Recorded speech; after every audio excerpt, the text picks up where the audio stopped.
I wanted to share something that happened to me a couple of years ago. It's 100% true and it still haunts me to this day. I'd be really happy if you shared it, but please keep my name private. Thanks for taking the time to narrate it. The story happened to me a couple of years ago in Canada, in a pretty major city. I'm keeping the location and names anonymous for my own privacy and safety, but I can tell you this much. The area where this took place has had some problems before. Violence, complex beefs. It wasn't a place where you just chilled around at night, and this night made that fact all too real. It was around 2 a.m. when my ex-boyfriend and I took an Uber from my grandma's house to his place.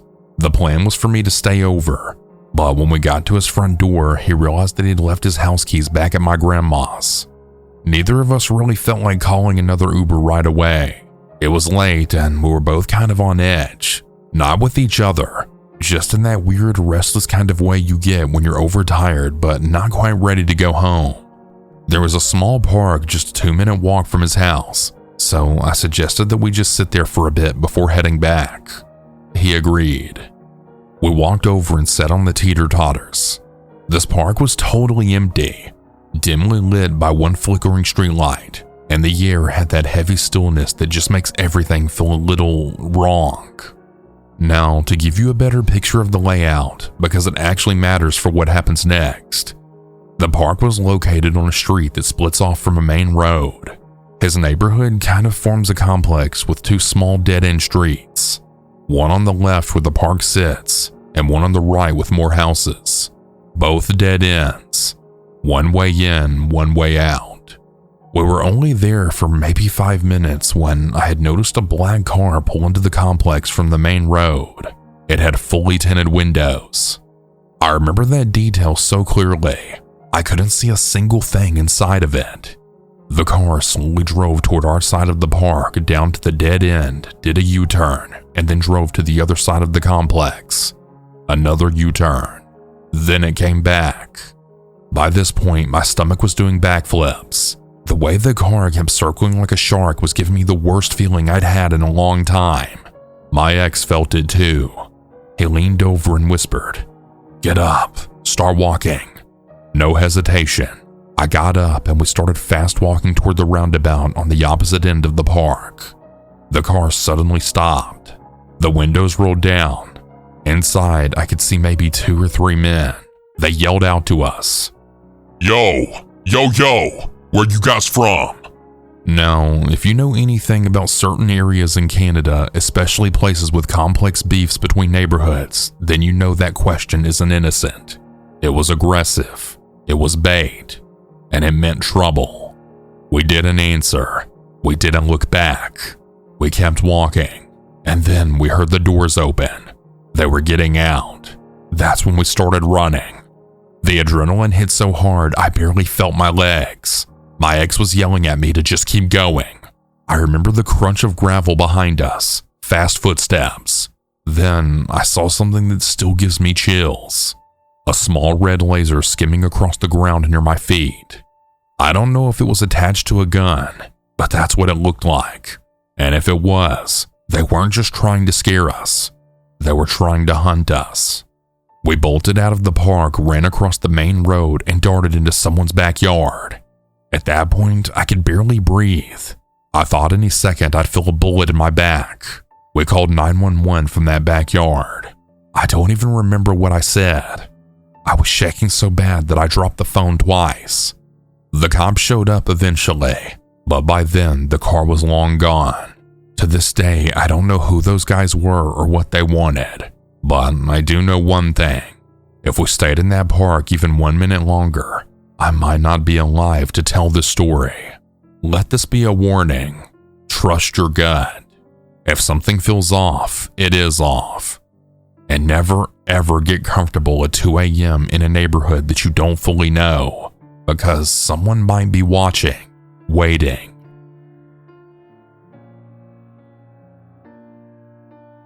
Warning. The following story briefly mentions sexual abuse with a minor. Please skip this story if you do not want to hear that type of content.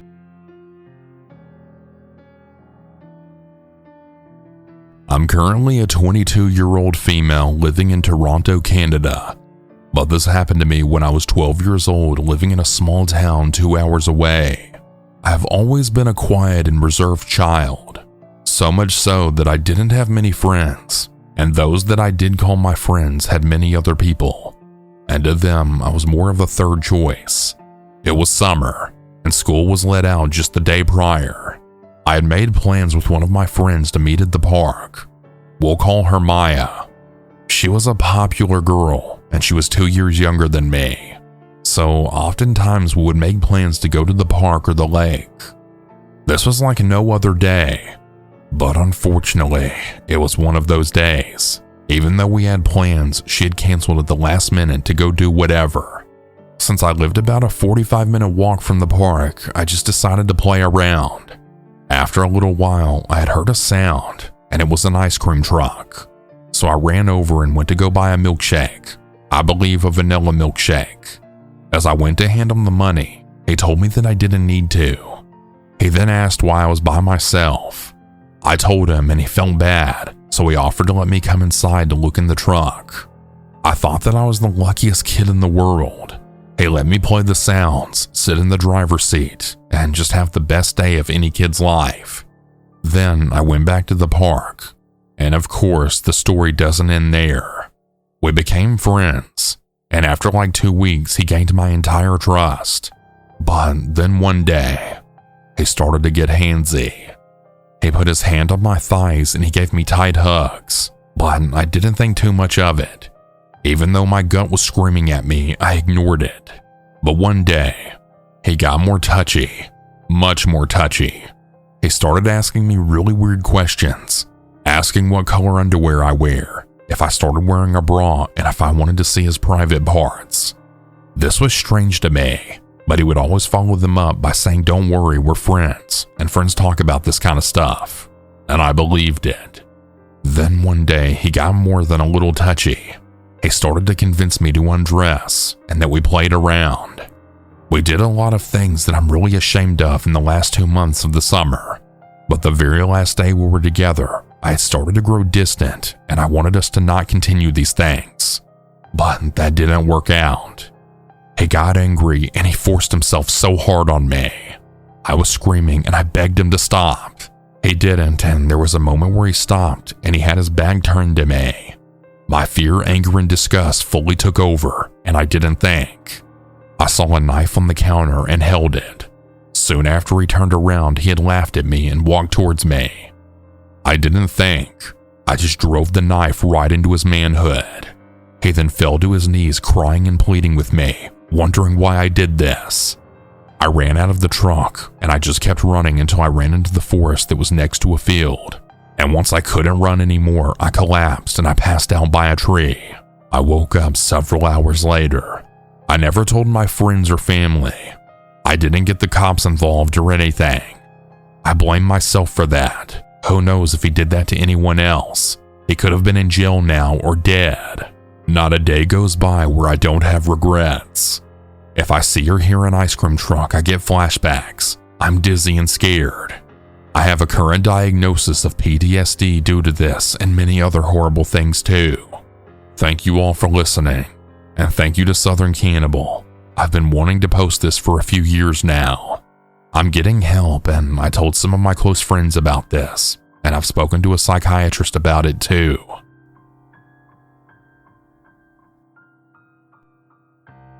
This might not fit in with the usual stories that you all hear on the channel, since there's really no physical proof that I have, but for me, it's still fresh in my mind just like it was yesterday.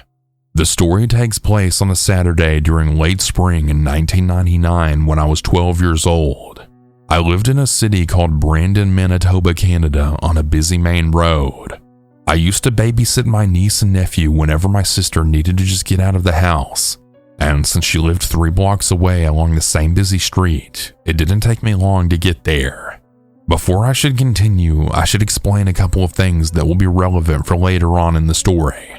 I had a beautiful new mountain bike that I loved riding, and on this day, I was wearing one of my favorite outfits, which was a neon green tank top and matching shorts.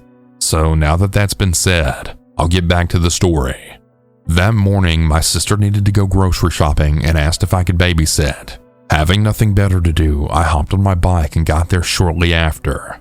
After a few hours of babysitting, my sister showed up, and after a quick chat, I hopped on my bike at 2:05 p.m. Now, here's where it gets scary. I woke up in the middle of that very busy road on the center line with my bike on top of me. I pushed it off and got up before walking my bike and me to the sidewalk. As I quickly assessed myself, I had what I could only describe as road rash all over my body, but the weird thing was that it didn't hurt at all. The scrapes and scratches were everywhere and felt rough, but yet I couldn't feel any pain or soreness. I looked at my bike and it was still perfect. Nothing was wrong with it, and my neon green clothes were not dirty or ripped or really anything. I was perfectly fine, but I wasn't perfectly fine. I got back onto my bike and rode the last block back to my house. When I got in the front yard, my family freaked out. My sister and mother were all home waiting for my brothers and dad to get home from doing another few laps searching for me. Turns out it was 7 p.m. and they had searched up and down that very street, as well as the rest of the city looking for me for hours. My mom went to treat my road rash, but was shocked when I didn't wince or anything from the rubbing alcohol. I explained what I knew and where I woke up. My dad and brothers also eventually showed up, and I explained it all again. None of them had seen me. None of this made sense to anyone. They took me to the hospital, and after hours of being thoroughly examined and blood work taken to rule out drugs while I explained to the hospital staff and police officers, I was able to go home. Apart from the road rash, I wasn't really assaulted in any other way, and no one could explain why my clothes were perfectly clean with the amount of scratches that were on my body. Neighbors who lived down the street where I woke up were coming home around that time, but none of them remember seeing me. Police officers on patrol who had driven down that road frequently also didn't see me. We were told later on that there were no drugs in my system at all. So what happened during those 5 hours? No one can explain it, not even me. Since that day, I've never been on a bicycle, and I have really bad anxiety when thinking about that city. I moved from there a year later and will never go back. Over the years, I've tried many different types of therapy to try to recover those memories of those 5 hours, but there's nothing to recover, I guess. So who really knows what happened? I know it sounds crazy, but the only thing that I can really think of is aliens or something supernatural. Again, I know that sounds crazy, but at this point, I really don't know what to think.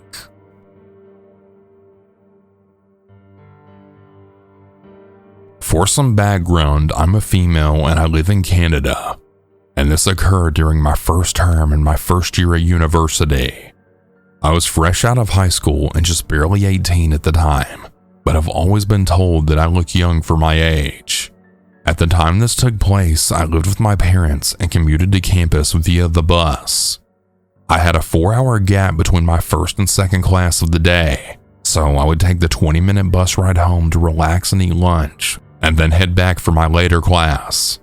From the beginning of the term, I noticed a guy who would always take the same bus as me at the same times and get on and off at the same stop. I would often notice him staring or would catch his glance, but just assumed it was a coincidence. One day, about a month into the term, I was waiting for my bus at the bus stop near my house to go to my second class for the day, when I noticed the guy come up from behind me. He was asking if I was going to my Indigenous Studies class, as he was also in the same class. I said yes, thinking that I might make a new friend or at least an acquaintance in the same class as me. We chatted for a while with some small talk, and when the bus arrived, he sat right beside me and continued to chat about my degree and his degree. Through this, I found out that he was 5 years older than me. I found it a bit strange that he would come up and talk to me given the age gap and that I look young for my age, but just hoped that he was just friendly and I could gain some advice about the university from him. When the bus arrived on campus, we both got out and headed to class. This pattern continued for a few days. Every time I took the bus, he was also there sitting right beside me. Sometimes he would chat a lot and show me funny videos on Instagram, and sometimes he would be completely silent and answer questions with one-word answers. About a week or two later, he asked for my Snap to keep in touch about an upcoming assignment in the class we had together. I didn't really want to give it to him, but figured there wasn't much harm because it was just Snapchat. The first snap I got from him was a selfie asking what I was up to. I was at home watching a show, and so I sent him a snap of that, and he told me he was at the bar and asked if I wanted to come pick him up. I politely declined as at that time I had shared a car with my brother, and I didn't feel like picking up this guy at 1 a.m, but he didn't take the rejection very well, and he got angry with me. I avoided snapping him for a while after this, as I didn't like how he was behaving and wanted to just try and stay safe. But the next day he snapped at me, and he told me we should watch the show together. He even went as far as inviting me over to watch the show with him. I declined his offer as I wasn't really interested in spending time with him at all, let alone in such a vulnerable environment. The following weeks, he continued to take the bus at the same time as me and started to touch my arms and legs whenever we sat next to each other. I was very uncomfortable with this, but I didn't want to say anything as he really frightened me, and I wasn't sure what he would do if I told him to stop. I tried to avoid him by sitting away from him, but he would always move to sit beside me. He also started following me home and would ask to come inside. I used the excuse that it was my parents' house, so I wasn't allowed to have anyone over. This seemed to deter him from coming inside. Then he started snapping me and asking me if I would come over and hook up with him. I declined this as I personally do not even do hookups. This didn't stop him, as he continued to snap me and asked for nudes and tell me I was cute and tiny. This really grossed me out, as I was freshly 18 and he was 23. I know that's not a huge age gap, but there's definitely a difference in maturity. After this, I told him to stop contacting me altogether, and he called me a hoe. I then blocked him on Snap. The term was almost over by this point, but I unfortunately continued to see him a few more times on the bus. I really tried my best to avoid him, but when we were on the same bus, he would continue to put his arm around me or touch my thighs. When the second term of the year started, we had different schedules, so we took the bus at different times. I avoided him as much as possible, and successfully did so for that term. Then, the following year and the start of my second year at university, I thought that he was finally done with his degree and I would catch a break. Unfortunately, after the first day back, I had received a message on Canvas, which is the platform my university uses for professors to post information and assignments for classes. This guy found me on Canvas through the old class that we had together a year prior to send me a message to tell me that he saw me and to add him on Snap since he can't find my Snap. I ignored these messages, but then later on I received a follow request from him on Instagram. I also blocked him on Instagram and hoped to not see him. Unfortunately, I found him following me around on campus a few times, and he was also on the bus. By this point though, I had a boyfriend who would drive me to campus most of the time. I would take the bus home sometimes though, because our schedules didn't line up. Every time I saw the creep on the bus, he would always stare at me and then move beside me. I decided to stop taking the bus, and luckily my boyfriend was able to drive me to and from university every day. I got many requests from different Snapchat accounts that I believe belonged to him, but I just didn't accept them.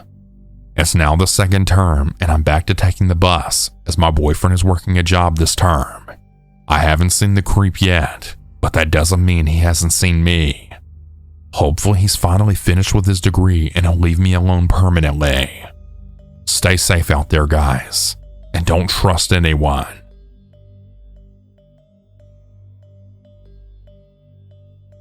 So this actually happened to me today, and it felt like something I should share here as a caution to others. I live in a small city not too far from Edmonton, and recently there's been a series of armed robberies happening in and around the area. It's made me wary about walking alone at night, so I found myself home at night more often than usual. It's not the worst, but I really dislike having this feeling of unease, but I manage and make do. So today, my dad and his girlfriend were invited out to a party, meaning I had the whole house to myself. I pretty much had the evening all planned out. Watched some episodes from my favorite soap opera, then switched over to some classic horror films. So I said bye to them as they left, and then quickly loaded up the TV. It was not long after that I'd started up the horror movie that I had heard a knock at the door. It wasn't a regular knocking either. If my TV had been any louder, I probably wouldn't have been able to hear it. Thinking it was nothing at first, I went over to the door without pausing the movie just to confirm. But to my surprise, there was someone at the door. I opened the door and there stood a slim man. He looked to be in his mid-30s, and that's all I can pretty much say. I'm not the best when it comes to describing people, and I didn't really go out of my way to analyze him at the moment. I couldn't even tell you if his jacket was gray or black. The man said he represented a security company and was going around my area to offer his company services.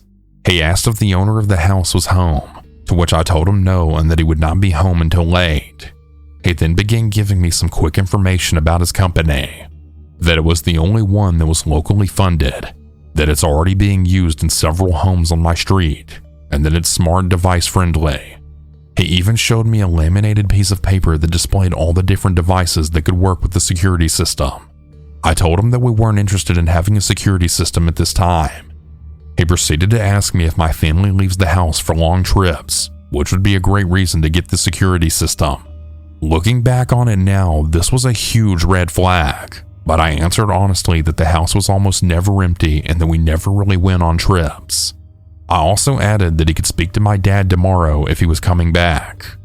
He told me that his team would be leaving for another city tomorrow. Then he thanked me for my time, then left. I went back to my movie and pretty much forgot all about that visitor. The movie finishes and I decide to check my Facebook to glance at the buy and sales. Near the top of my feed is a shared post that caught my eye almost immediately. What I read next made me completely freeze up. It was from a woman who had also talked to a representative from the exact same security company that I'd been advertised to. This guy knocked on her door softly too, which immediately caught my attention. She noted how the guy never gave his name or business card, something I didn't even realize happened to me until I thought back on it. Overall, she was very suspicious of the guy, so she asked him to wait outside as she got some pen and paper to write down his phone number. When she returned, he was gone. The next door neighbor told her that they saw a man running down the road and into an alley. But the biggest fact that this woman dropped? She contacted the security company, and it does actually exist, but they told her that they didn't send anyone out to the city to go door to door. This shared post is blowing up, and it seems that it occurred to a lot more people than just me. Some people even showed video from their security cameras of these employees. There's definitely more than one person pretending to work for this company, one even being a woman, and a lot of strange activity being reported. One person going into the backyard without permission, another person standing out in front of the house like they're scoping it out. Knowing all of this now, it makes the entire encounter with that guy at my door all the more terrifying. Was he scoping out my house too? Would he have tried something if I didn't answer? I also wonder, was he hesitant to try anything because I didn't pause my movie? For all he knew, I could have had a friend over. Luckily, nothing serious happened for the rest of the night, but I will be extremely cautious from now on. If there's one thing I would advise, be suspicious of anyone you don't know that comes to your house. Just because someone says they work for a company doesn't make it true. You don't know who they are or what they might actually want from you.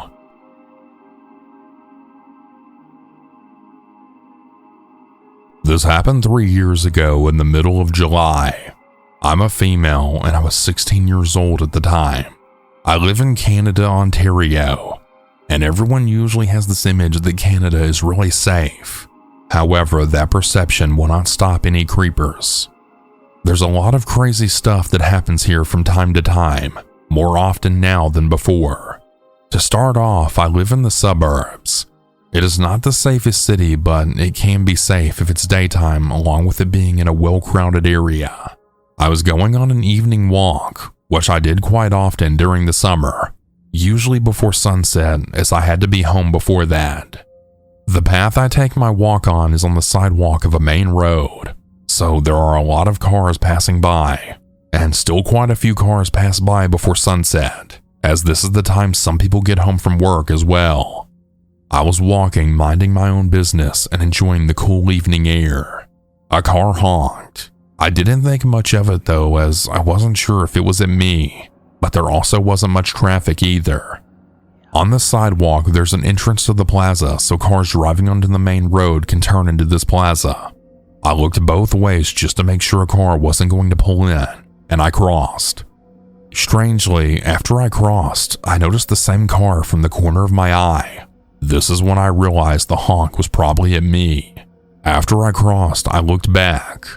I don't know why I looked back, but I acted on my hunch to look. I now wonder if I could have avoided this if I just didn't look. At that moment, the man made eye contact with me as his window was down. He was turning into the plaza, although his car wasn't really in the plaza. He turned his car into the entrance of the plaza and just stopped it so it was completely blocking off the sidewalk. If any cars wanted to come in, they couldn't because he blocked it off with his car. And if anyone is walking on the sidewalk, they'd have to go around his car. I was really confused but alarmed. He opened his car door and started to approach me, and I began to back away so that he isn't too close to me. To describe the man, he wasn't that tall, but still taller than me. He wore these big black sunglasses, so unfortunately, I don't know what his entire face even looked like. He wore a Brazil t-shirt, FIFA World Cup at the time, and white pants. He began to converse with me, telling me that he thought I was some woman that worked at some shop that he goes to, and I told him no. I knew that this is a red flag and probably just some bullcrap as well. I had my guard up the entire time. I didn't want to talk to this man, but I didn't want to make it appear that I was frightened, so he didn't try and pull off some kind of stunt. He was still trying to create a conversation with me. He repeatedly kept telling me that I was beautiful to the point that would make anyone feel really uncomfortable, which really did make me feel uncomfortable, but I just played it off by saying thank you. He then asked me, "How old are you?" I then replied back telling him I'm a minor, thinking that maybe he'll just leave me alone. Clearly, I thought wrong. He then asked me to say where I'm from, to which I thought saying my ethnicity isn't something private, so I told him. I responded back saying, "I'm from Syria." I don't know why I asked the same thing back to him because I realized that I'm just feeding the conversation, but at the same time, I don't want to show my fear, so I was trying to appear calm. He then told me that the old president of his country was Syrian, which was probably just a lie and was just trying to find a way to relate to me. He then told me, "Arabic women are just very beautiful." At some point in the conversation, he kept calling me beautiful and pretty, which was still making me uncomfortable. He asked me if I was looking for any guys, if I was interested. I told him no. Then he asked me, "What boy's causing you trouble?" I replied saying that all that stuff is just a waste of time, thinking if I said that, maybe this time he will leave me alone, because at this point it just seems like he's trying to hook up with me. That or he had some other intention judging by the way he was acting and talking, which is not something someone usually initiates on the sidewalk of a main road. I really don't know why I tolerated this uncomfortable conversation at this point, because then he tells me, "You're so beautiful. I don't see why any boys wouldn't like you." On the inside, I'm just thinking, what the hell does someone say in response to that? I just awkwardly forced out a laugh. He then proceeded to say, "Seriously, how old are you?" I know that I shouldn't have said what I just said now, but I told him how old I was. I said I was 16. He just stood there saying, "Wow, I never would have thought you were 16. You seem way more mature. I thought you were at least 24. I took the opportunity to ask how old he was since he was so persistent in knowing my age. He's 32 years old. This man is twice my age. I asked for his name because in the back of my mind, I felt like if I had this info about him, it could maybe be useful. Again, this was probably not a good idea because I realized afterwards this is only feeding the conversation. He told me that his name is Jonathan. Then he asked me for my name, and I said that it's a secret. At the time, I was thinking that was slick of me, but I'm actually pretty thankful that he didn't get aggressive. He kept insisting that he'll move his car from the middle of the entrance so that we can talk, and I said no, I had to get going, so I said that I'm leaving, to which he then says, "Why?" What do you mean why? Then he started asking me for my number. I told him that I don't give my number to strangers. He was telling me that he really wanted to be in contact, and he started asking if I had Facebook or WhatsApp, to which I said no. He just kept insisting that we keep in contact after I repeatedly refused to give him any sort of my contact information. He then says, "Hey look, I'm gonna go move my car."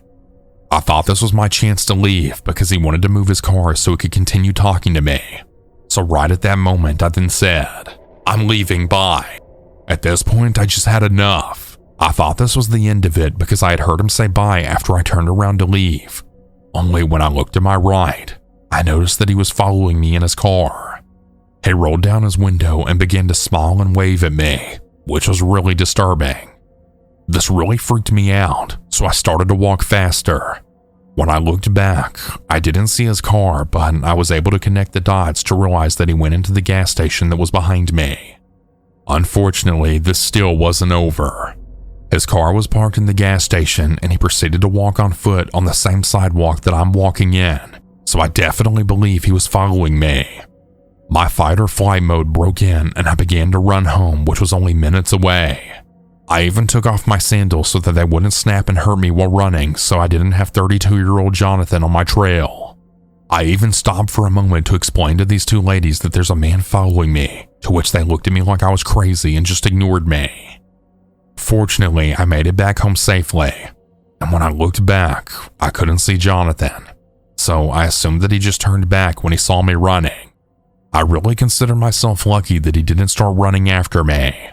I truly believe that if all of this didn't occur on the sidewalk of a main road, but rather in a secluded area, he probably might have tried something. His presence made me feel uncomfortable. Needless to say, these evening walks also came to an end.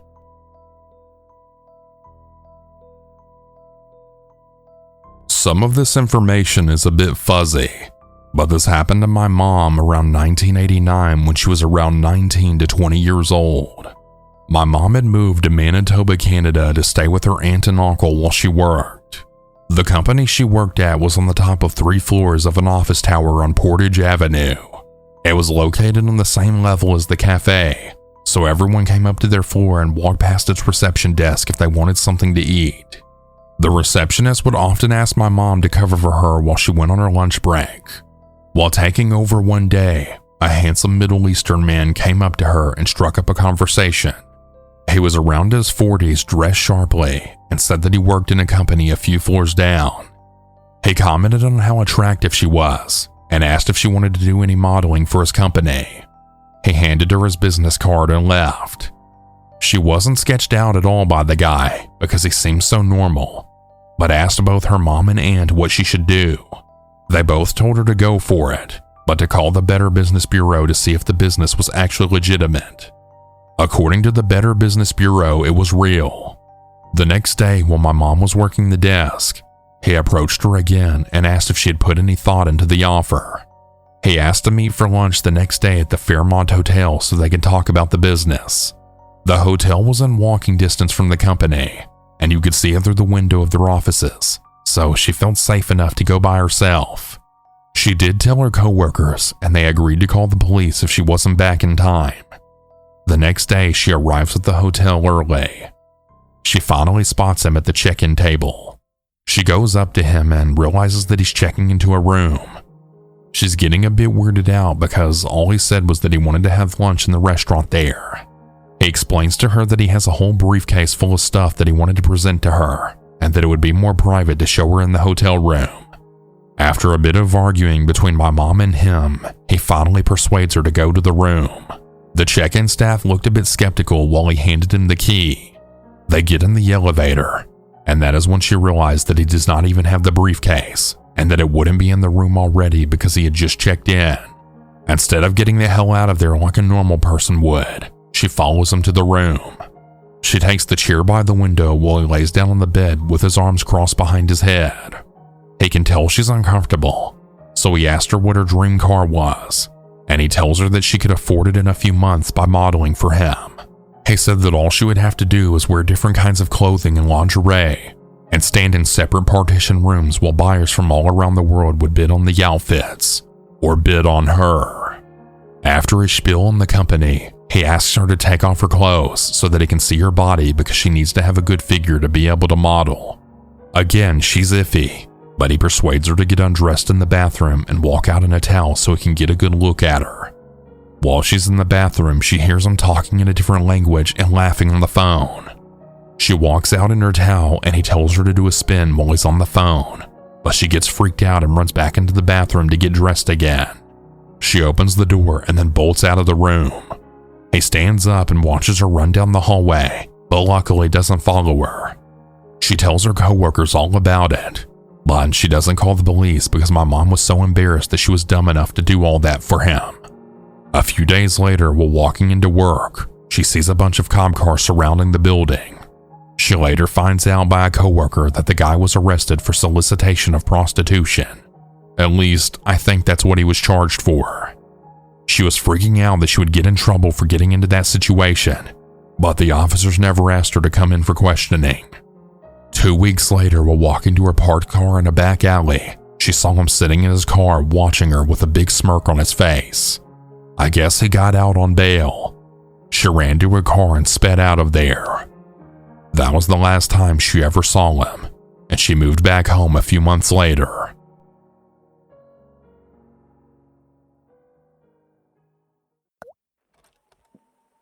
Hey everyone, hope you all enjoyed today's stories. Consider stopping by on my Kick streams sometimes. Now that I've officially face revealed, I'm streaming multiple times a week on Kick. And yeah, it'd be pretty cool to have you there. It's a pretty fun time, so consider stopping by. Anyways, hope you all have a good day. And remember to always stay